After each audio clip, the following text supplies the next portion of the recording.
Talofa lava and welcome to the show, Dr. Inez, Ruth, and Dr. Kathleen as well. Welcome to Breaking Waves. Thank you so much for joining us today for an episode.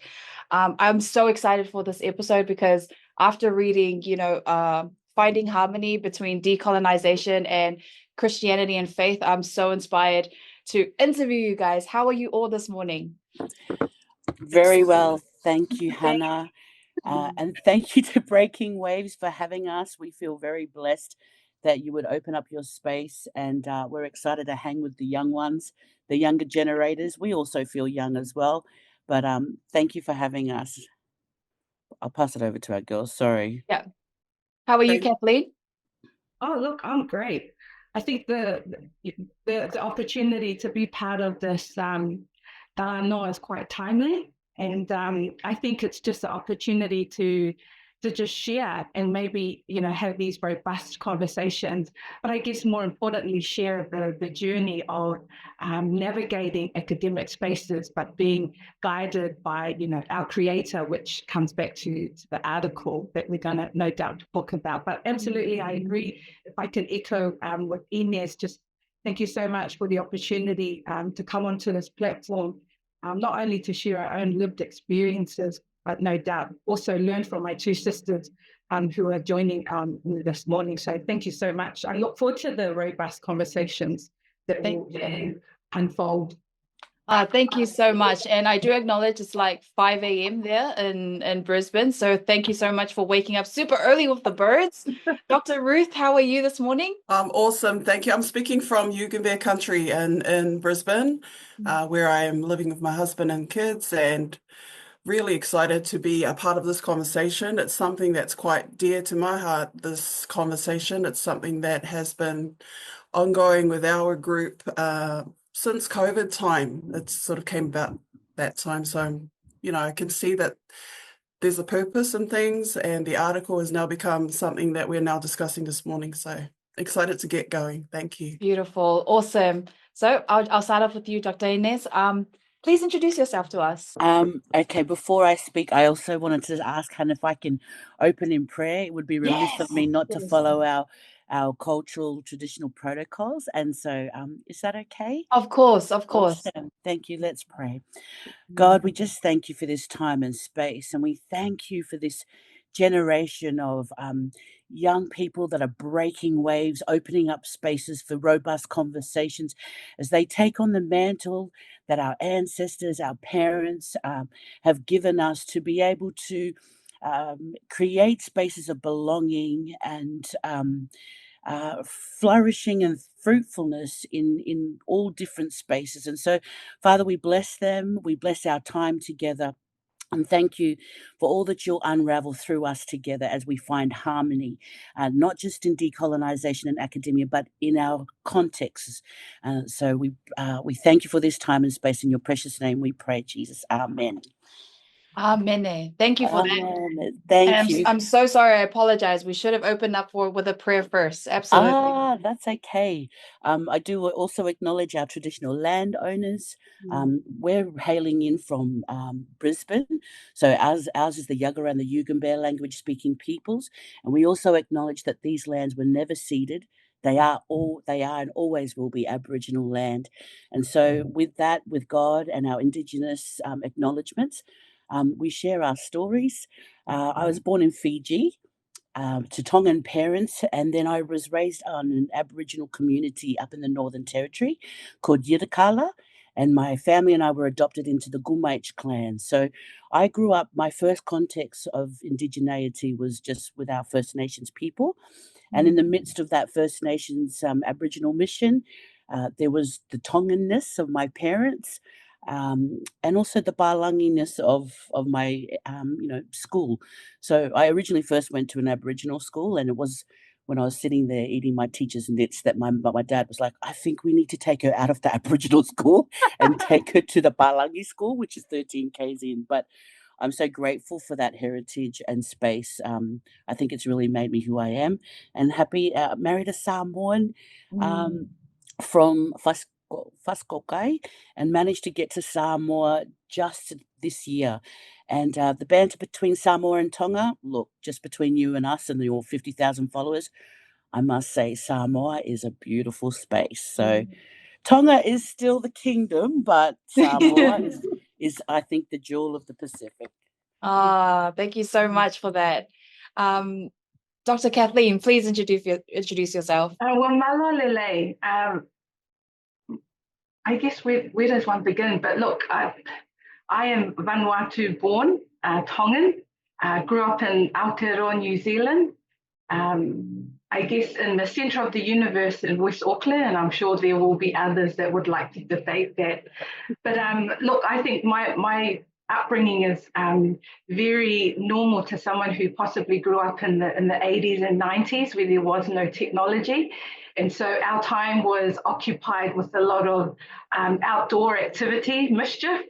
And so I had a really lovely upbringing, and my parents are both Tongan, and I've lived in New Zealand most of my life, and my education's been in New Zealand, and moved over to Australia back in 2017, and have been fortunate to go back and forth, where I have two children, two teenage children who have really been my support network, other than my family in academic spaces. And so, yeah, I think that's me, and no doubt I'll be happy to reveal more as we progress into our talanoa. But thank you so much. Lava, Kathleen.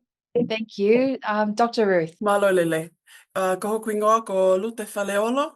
My name is Ruth Faleolo, originally Ruth Ilaiu. So I'm the daughter of Ahoia and Lose Ilaiu. They're pastors in Auckland. They're still there. I'm currently living in Brisbane, Logan City, with my husband Tom, a Samoan, who I met at Auckland Uni. We were 18 when we met there, and we have 6 children. 2 in heaven and 4 that are going to get to heaven somehow. And I am overjoyed when I think about the things that we've come through as a couple since meeting at Auckland Uni, and just watching how God has allowed our lives to have a trajectory through education. So coming through from a Tongan family, my mum and dad left Tonga in the late 60s, early 70s, and moved to New Zealand, where they had 8 children, and I'm the second of the 8. They raised us in originally Ellerslie, Mount Wellington, moved us to South Auckland, Otara, and just watching that trajectory as I grew up. And they afforded to get us to uni through cutting onions, and then that allowed me to meet my husband, who also had a passion for education. And, just watching how God uses little things like interests in the Pacific, interests in our own histories. And, even though we were both raised, Tom and I, in New Zealand, we had always talked about what our people were doing back home, or what did they come here for, and those kind of questions. And wanting to understand our parents' migration stories really sort of took me into a direction of geography and history, and then later anthropology at uni, which then led to my teaching career in those same spaces, and then later my PhD. So it's been a journey of just connecting dots and asking questions. And I was that kid at home who used to bother my parents and ask them over and over, so why did we come here? Because, in my brain, sitting in South Auckland, I'm like, because we so want to go back to Tonga. It's so warm in there and the beaches are beautiful. But, having to understand this adult world that they had to deal with, trying to get their kids to a place for opportunity and for education. When it finally sunk in for me, it was when I was at uni, sitting there in these library spaces that I honestly wanted to get out of. I was grateful that I met my husband in the library. That was probably the only thing I liked about it. But the hard yakka of studying in a place that felt quite foreign for me, I just couldn't wait to get home at the end of every day, and looking at that journey and understanding that the academic spaces weren't always designed for me, made me think in a certain way by the time I got into academia, being an educator or being a researcher, trying to figure out how am I going to make this a better place for the next gen. I might have to write about it. I might have to ask bigger questions. But yeah, that whole sort of childhood upbringing as a migrant child, figuring out who I am, why am I there, really has helped me. And my relationship with my husband, we have these conversations still with our kids, and they're in their 20s and late teens now, and they're starting to understand that migration purpose, the reason why we've moved from the islands. Yeah, that's a long intro, but those are No. sort of like the little hundreds and thousands that you would have sprinkled on my fairy bread today. Yeah, so we'll try and unpack the bread and the butter later. No, thank you so much. Thank you for sharing that with us. I appreciate all of your answers to that. I have a question for you all, which I'd like you all to answer. What kind of experiences of tension have you faced, in the academic world for scholarly expectations and your Christian worldview? I'll start off with you, Dr. Inez. Thank you. When I was thinking about this, the tension between man-made theories and ideologies and faith-filled biblical knowledges. So I remember back in my law school, one of the subjects I did was theories of law, and I just remember sitting in that space, and we were coming across Descartes and his ideology of "I think, therefore I am," and I was thinking, man, all the things I think of that I am, one day I'm great, one day I'm fat, one day I'm not good enough, one day I'm good.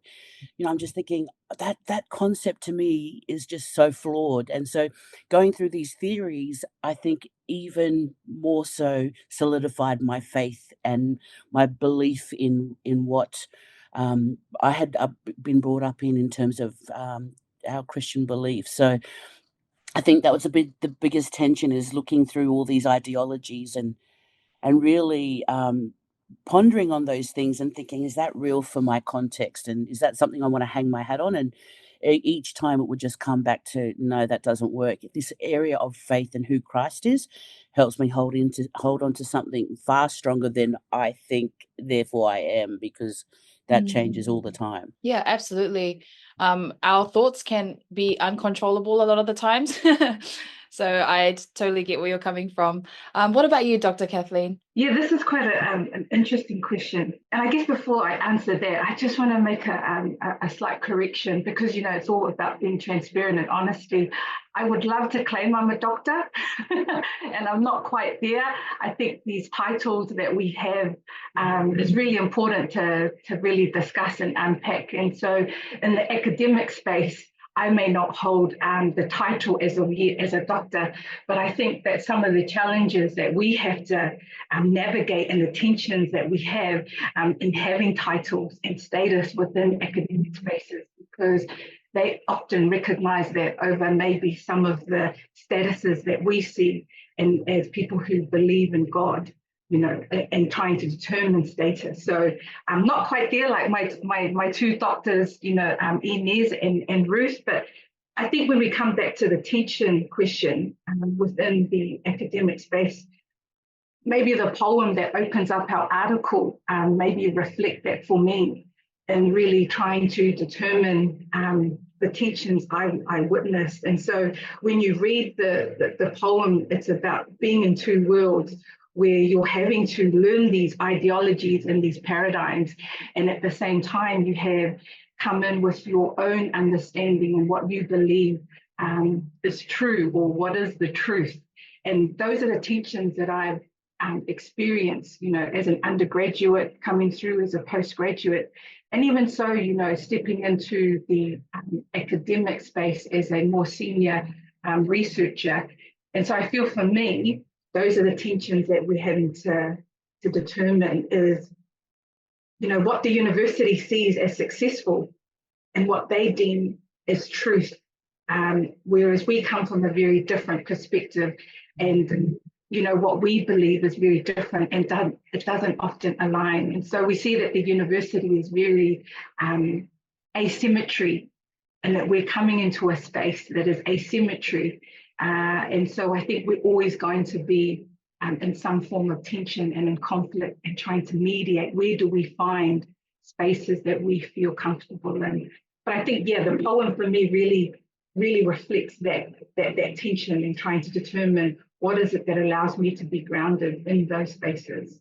I was thinking about this when I had a look at it, and I immediately remembered two incidences, and it's funny they both happened at the University of Auckland, and no shade on them. It's just that was where I was sort of beginning to navigate and realize there was tension, because you sort of prod along and go to uni thinking, yay, what an awesome journey, and then you start to feel these blocks towards your own thoughts. It's almost like I had experience in my German history, experience back in the 90s, a pushback, because one of the essays that I was writing was my opinion of Adolf Hitler.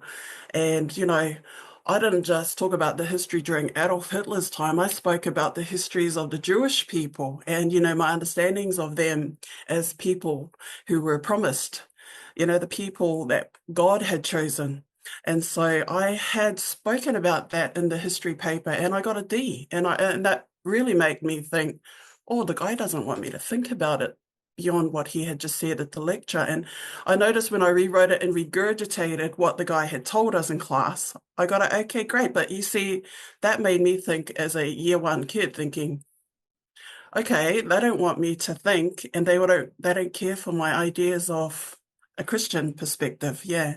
A second experience was when my first year of masters happened, and I was sitting in a women's studies space, and the discussion was about an article and critiquing it, and then the discussions led to cultural perspectives of genderized spaces.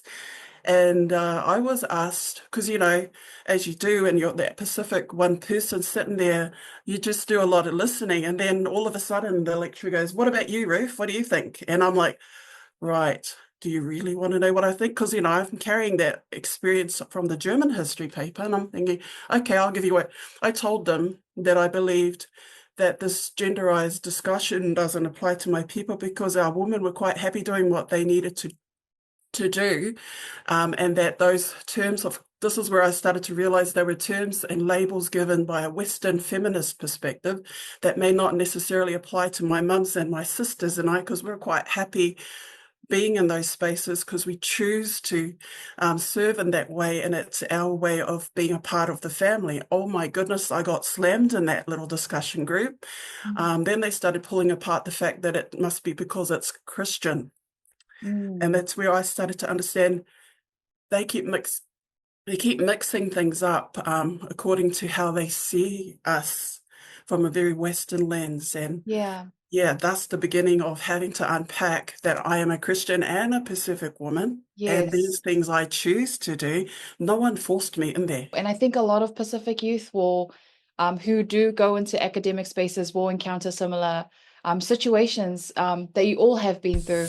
This episode is proudly sponsored by Bluwave, which is an internet service provider company that is dedicated to delivering high-speed, reliable, and affordable broadband across Aotearoa. They take huge pride in their customer care and customer client services, and they are Pacific-owned and focused as well.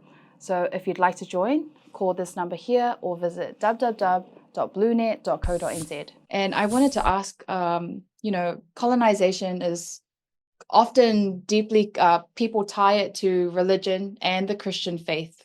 So how have you all reconciled, decolonization with your Christian faith?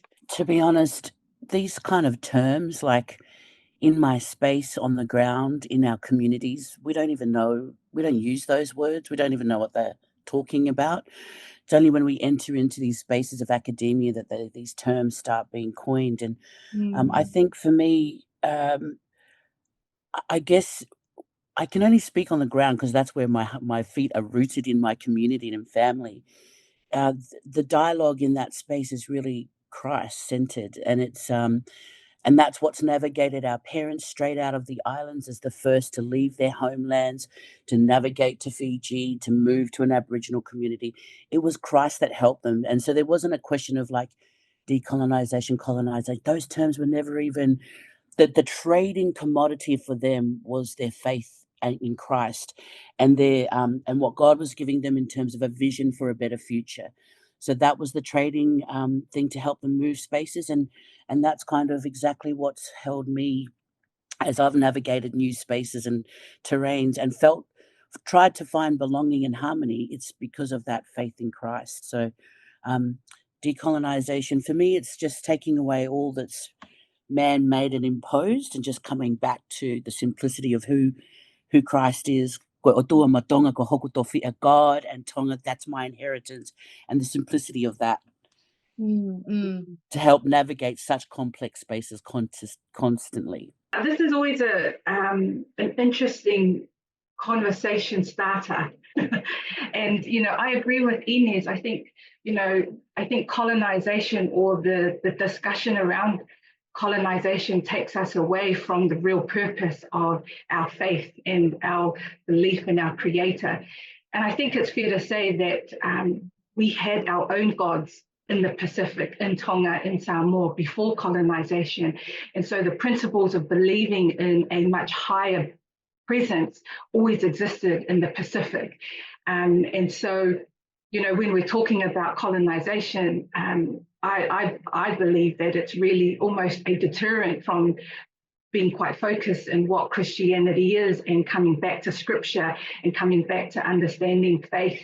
And so although we are in academic spaces, often we may get sidetracked or blurred to whānau more about decolonization, as opposed to the essence of what faith and what Christianity and the principles that come from believing in a God that allows us to navigate. And so although, decolonization is something that we often have to discuss, I really take it upon as an opportunity to reframe, the discussion around Christianity, and maybe, come back to what I mentioned earlier, that we've always had gods, we've always had practices that value each other, that uplift collectivism, that have that principle of Fetokoni Aki, to help, to love, humility, all those principles that are very present within a life of a Christian, always existed. And so I think,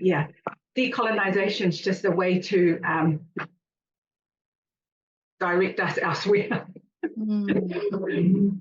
That's so interesting. And this just brings me back to your guys, how you guys are saying it's a lot of the thinking that's you guys have been having difficulty within the academic space. And this is, I guess, an example of that, right?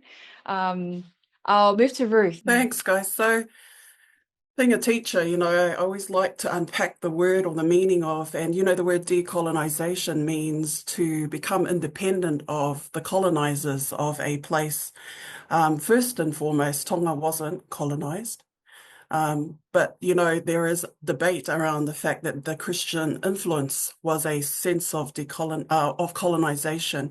But if you think about it, in the history of our Tongan introductions into Christianity, it was a choice made, and our king chose Christianity. It was no enforced process or transaction that occurred. So we've got to be really careful of the use of those terminologies on specific Pacific groups. The blanket approach of decolonization, I get it, but when I speak from my Tongan spaces, we weren't colonized.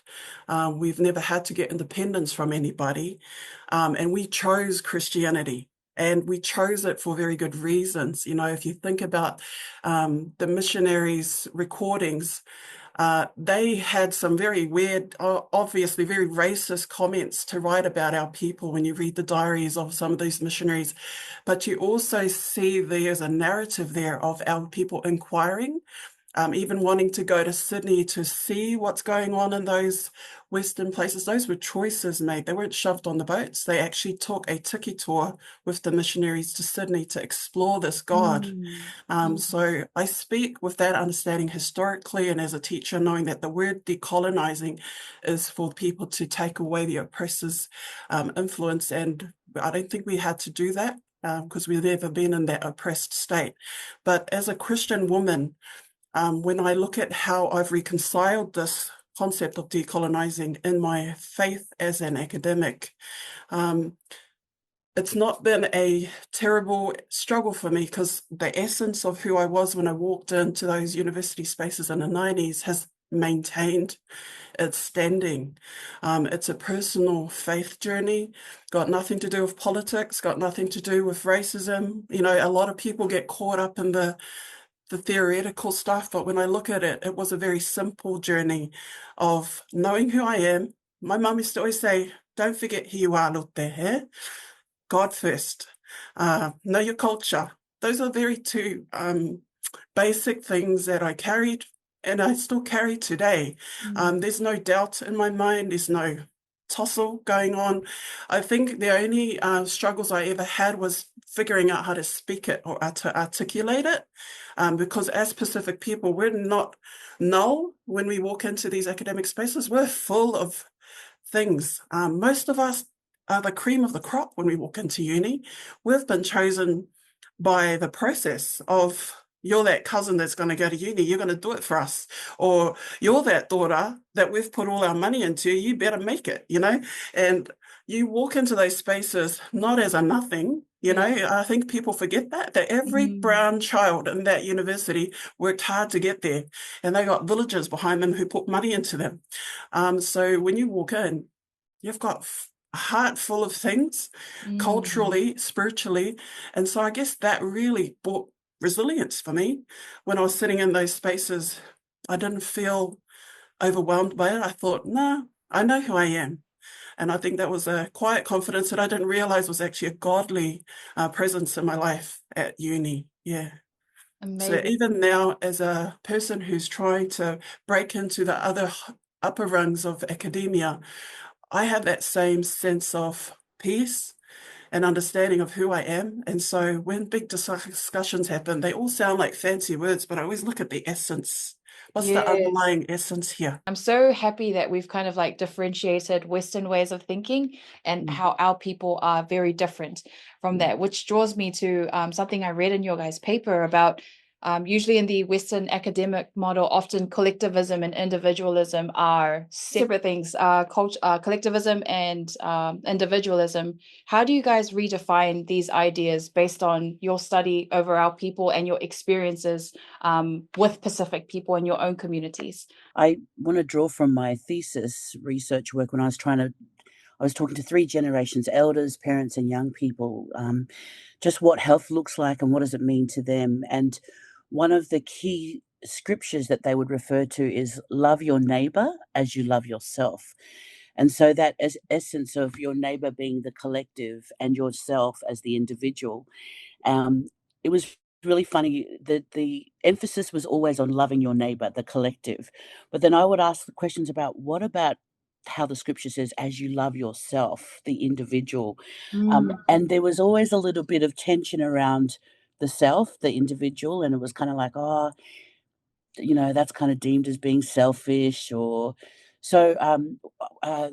Some colleagues of Dion and Glenda, we wrote about collective individuals, being collective individuals, because as we reflected on the voices of our communities in our research projects, and also how we as first in our family broke into spaces of academia, we realized that we had to know how to master both being a collectivist and an individualist, and when to do that. So when we had to draw away, we couldn't come to the weddings and the funerals and the birthdays, and we had to be an individual to go sit in the academic spaces to do our assessments. We had to master that code of being individualistic and knowing that our fight as an individual was for the collective. So the importance of constantly navigating both being collective and individual, and that both are important, drawing from loving your neighbor and loving yourself. And that is, but we put collective first because as the self moves, it's for the greater good of the neighbors, the collective. And Jason Taumalolo, in his work for the MMT, what he did as the individual and the impact of that individual for the collective. So quite often in our spaces, the collective is quite strong and we love that. Then you move into academia and it's individualistic, but we're like, we can be both. We need to master both and enjoy both of it because biblically, that's sound. It's the neighbor and the individual that matters. Beautiful, beautiful. Kathleen? Yeah, I really like that. Maybe just sort of continuing on from Inez. My research looks at spatial belonging of Moana Oceania students at the University of Auckland, and Moana Oceania students at the University of Queensland. And what I find is, it often takes the first. You have to have someone be the first to go to university, the first to migrate from Tonga to New Zealand, the first to migrate from Samoa to Aotearoa. And so there always has to be a one. There needs to be that acknowledgement that often, we may ignore or forget. And so what Inez was talking about, the individualist, versus the collectivism, I think is quite a powerful way of explaining when students enter university, although they are one, that they represent so much more. And maybe elements of my research shows that, yes, university is based on competitiveness. It's based on individualistic advancement. And so the careers that we go into often wants you to be successful, that you are the one who is going to be sitting those exams and you're the one who's going to be getting that degree. But we all know that there's a collective group working behind, supporting you in order to achieve. And so what I find with the students is they find the collective, they're mediating spaces to find familiarity. And familiarity for them is collectivism. They come from large families, they come from siblings, they come from sports groups, all of those spaces of collectivism is very much what they are seeking in university spaces. And so when they find the collectivism, their experience at university is far more harmonious. And it also allows them to be reminded that being them is absolutely enough. And Inez talked about this also, is that you are enough, that what you bring into the university is enough. And Ruth has spoken about this before, that you already come with richness, that you already come with so much more to contribute to a university or to academic spaces that lack luster. I think that we bring some real flavor, to university spaces. And although I think sometimes, there's opportunities where you have to move away and regroup and determine what you are required to do in order to succeed in these spaces.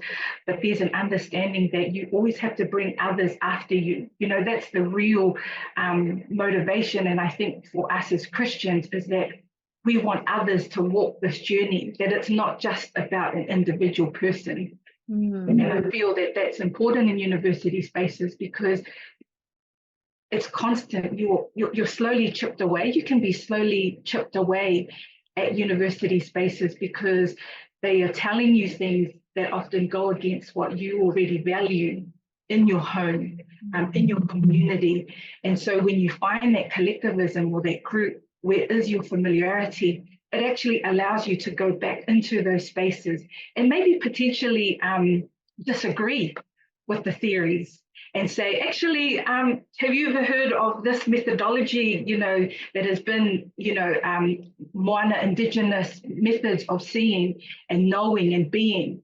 And I believe if you can find your group, if you can find that familiarity in university, your experience will be far more mawhana. It will be far more heartfelt.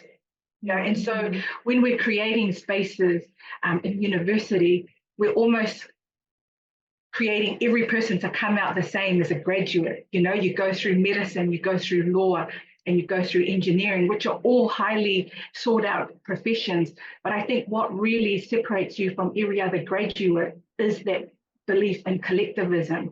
Even when you go into spaces where you are leading a team, that approach of collectivism is so important to gain the vision or the objective within a workplace. And how can you achieve that if you've gone through this institution that's really been about the individual, about the competitiveness, about you succeeding? And so I think for me, when I talk to Moana Oceania students, it really highlights the importance in collectivism, because it not only reaffirms that what you bring is enough, it actually allows you to go into spaces and continue to be that way, even if you are that lone ranger or that one individual or that one brown person or that one person that doesn't look like they quite fit. And so I think when we come back and we look at university spaces, is once as you step into university, it's already about the individualistic. You have to navigate enrollment. I mean, that in itself is an initiation process. You almost need a degree, you know, for those of us who are familiar with university. And that's usually an individual experience. But I believe if you find the support, if you find, you know, spaces in university that acknowledge the collective or the collective, you know, progress or advancement, your experience at university is going to be filled with so much more.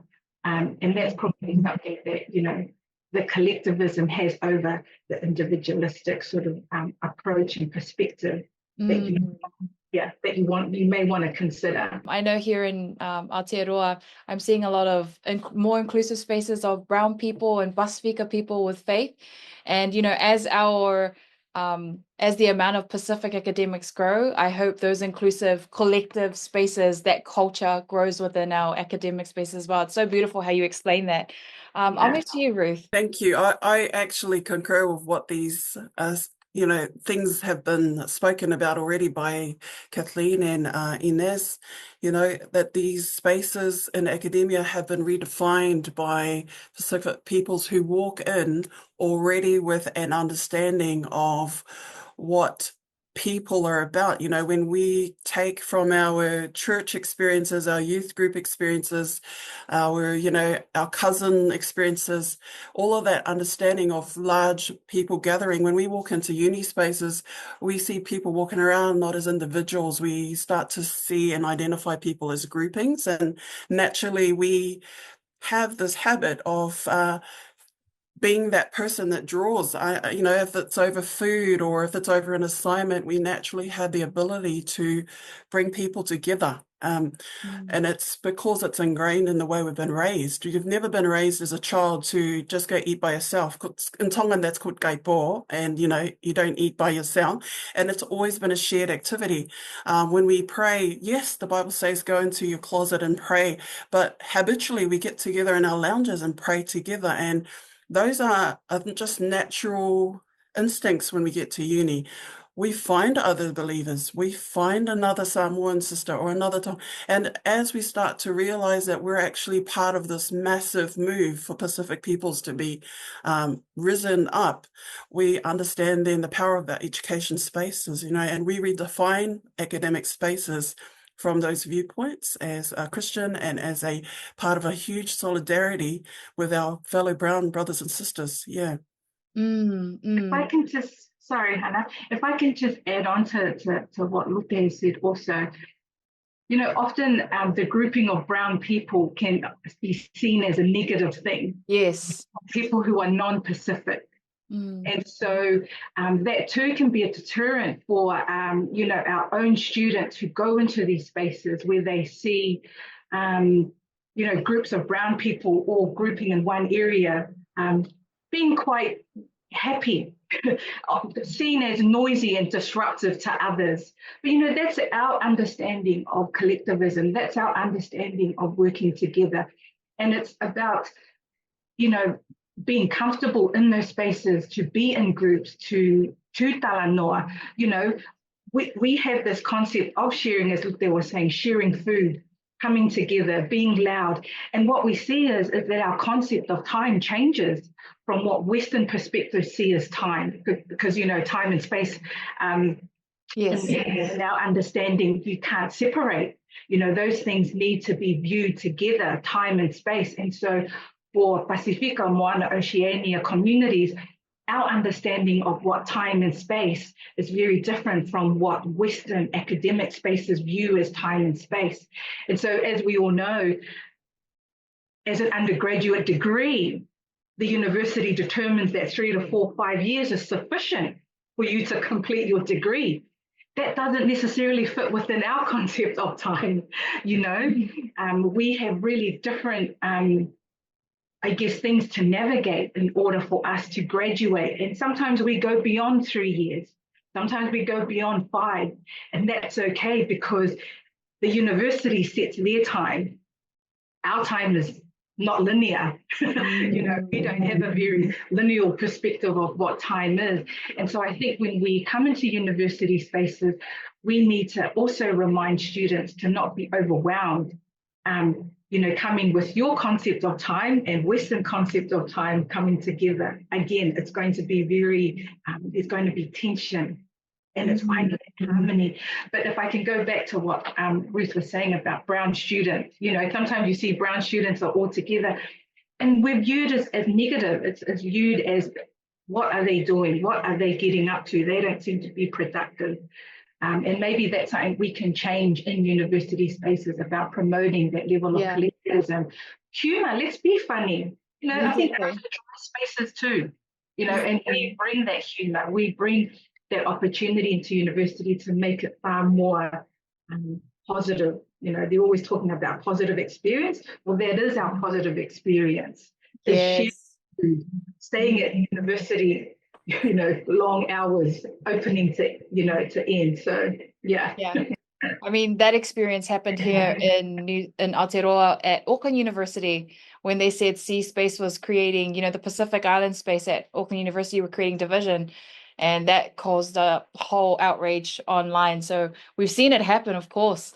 Inez, did you have something to say? Yes. Yeah, thank you. I just wanted to also add into the conversation that sometimes even also collectivism is also beyond our brown spaces, to also include others of different cultural groups. And I say that because when I think of my PhD journey, it was very much my Balangi supervisor, who I then recalled her, that I said, you're going to be my mother, my academic mother in this space, because she had such a heart to be able to nurture what I was doing, and I drove her nuts. And so I think this whole collectivism is not just all the brown together and all the white. It's beyond that, to just really finding your people, whether they're black, white, red, or yellow. Even growing up in the Northern Territory, my mother, because we had no Tongans, or not many Tongans there, I had, Asian, Balangi, Aboriginal mothers, fathers, and aunties that my mum would label them. This is your auntie. So I grew up with a perspective that collectivism is not just based on my culture and who I am, my skin. It's really about any space that we move into, that we create family, the values of who we are, whether they're black, white, red, or yellow. Every person matters, and they can be part of that family. And like any family, we fight, we hate each other, we love each other, but we're family. And so I think that's the power of that collective individual space, that it goes beyond skin color, and we can break out of our just brownness is fantastic and we're all for it, but we're not limited to it, especially if we're breaking into spaces where there is no brown person there, which is kind of what our experiences have been. It's like, you're the first. So it's like, where are my tribe? Well, my tribe is the family that I'm going to create. My lecturer, my, Indian colleague over here that seems to know all the things. You're like, oh, you're my brother. Hey, brother. Suddenly you have a multicultural family. Thank you for sharing that. You've all shared experiences of the tug and pull you've had with, academic ideologies and things like that. My question is, academia is often seen as a pursuit of knowledge, whereas faith is kind of like divine wisdom. And how have you I'll start off with you, Ruth, balance the two in your field?